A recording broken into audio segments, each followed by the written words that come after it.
It was a normal Tuesday afternoon at Vancouver International Airport, one of Canada's busiest hubs. The sun was shining, planes were coming and going, and people were excited for vacations or happy to be home. Suddenly, news alerts flashed. Something was wrong. A small plane had entered airport airspace without permission. This wasn't a routine flight, it was a serious threat. Air traffic controllers tried to contact the pilot, but there was no response. The Cessna 172 kept heading for the main runways, dangerously close to large passenger jets. Pilots were warned, and the airport's usual calm was shattered by emergency vehicles racing onto the airfield. The mystery of the silent plane created fear and uncertainty. The airport was locked down, all flights halted, and the world watched as the crisis unfolded. Families worried, passengers stared out windows, and the city held its breath. Police, military, and airport officials scrambled to respond. For a short time, one small plane brought a major airport to a standstill. This is the story of July 15, 2025, a stolen plane, a dramatic chase, and the quick actions that kept disaster at bay. It's a reminder of how quickly a normal day can become a national emergency. The incident would test Canada's emergency plans and coordination. The risk of a terrible accident was very real. The world watched and waited. The airport, a place of happy reunions, became a scene of high drama. This was the beginning of a major security incident. The story that followed would grip the nation, and it all started with a single silent plane. The story began earlier that day at Victoria International Airport. At 2:10 p.m., a Cessna 172 sat on the tarmac. Common, reliable, and usually used for flight training. But this time a man named Arthur Vance, 62, approached the plane. He started the engine and took off without permission. Vance, a former pilot who'd lost his license years ago, still remembered how to fly. He ignored the control tower, took off, and didn't answer radio calls. Air traffic controllers watched in disbelief as the plane disappeared into the sky. Vance headed east, crossing the busy Strait of Georgia, flying erratically and ignoring all rules. Officials quickly realized the seriousness of the situation and alerted authorities in Vancouver and NORAD. The theft exposed a major security gap. How could someone just steal a plane? The focus shifted to the stolen aircraft, now heading toward one of Canada's most populated areas. No one knew Vance's intentions. Was it a protest, a threat, or something else? The uncertainty made the situation even more dangerous. The little Cessna, usually a symbol of freedom, had become a potential weapon. The authorities scrambled to respond. The city braced for the unknown. The theft was the first step in a chain of chaos. The question on everyone's mind: what would happen next? The skies over Vancouver were about to become the center of a national emergency. The incident would soon test every layer of Canada's aviation security. The world was watching. The stolen plane was now a national threat, and Arthur Vance was at the controls. By 2:45 p.m., Vance and the stolen Cessna neared Vancouver's crowded airspace. Controllers spotted the rogue plane on radar, no flight plan, no radio response. They quickly rerouted passenger jets, clearing the skies to avoid disaster. Imagine a busy highway, and one car driving the wrong way. That's what Vance was doing. The Cessna flew low over neighborhoods, its presence alarming people on the ground. Controllers made a final attempt to contact the pilot on the emergency frequency. "Unidentified aircraft, you are in restricted airspace. Identify yourself." Silence. It was clear, this was no accident. The pilot was ignoring all rules, escalating the threat. The airport braced for the worst. The risk of collision was real. The situation had become a national security emergency. The authorities had to act fast. The city watched as the drama unfolded overhead. The Cessna's unpredictable path put thousands at risk. The next move would determine the fate of everyone in the air and on the ground. The crisis was reaching its peak.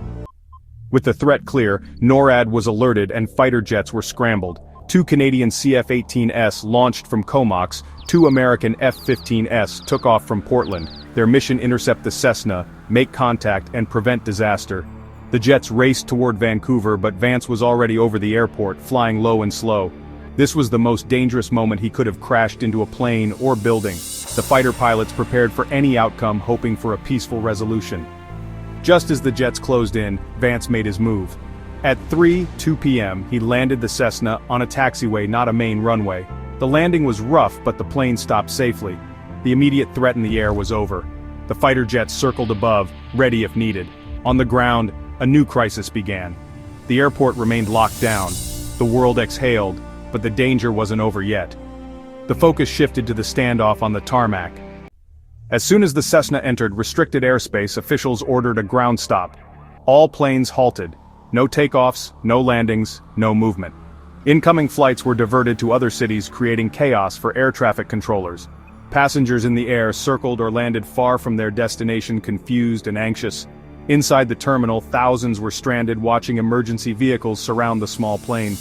The airport was eerily silent, the usual bustle replaced by tension and uncertainty. Staff tried to keep people calm, but information was scarce. The ground stop lasted 39 minutes, an eternity in aviation. Delays rippled across the country, but safety was the only priority. No one complained, everyone understood the gravity of the situation. The sight of the Cessna on the taxiway was a stark reminder of the day's danger.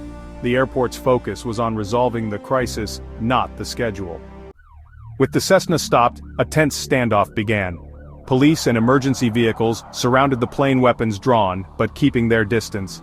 No one knew if the pilot was armed, or what he might do next. Officers used a loudspeaker.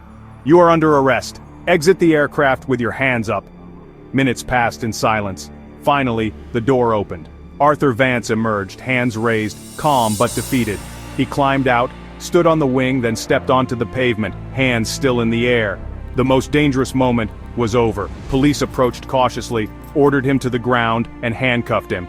At 3:11 p.m., just 9 minutes after landing, Vance was in custody. Relief swept through the airport. The standoff ended peacefully, no injuries, no shots fired. The dramatic flight was over. Now the investigation would begin. The airport could finally begin to return to normal. The crisis had ended without tragedy. The world watched as order was restored. The authorities had acted quickly and decisively. The focus shifted to understanding why it happened. With the crisis over, attention turned to Arthur Vance. He was a 62-year-old former commercial pilot from Victoria, once passionate about flying. Years ago, he lost his license after a minor incident and a failed medical exam.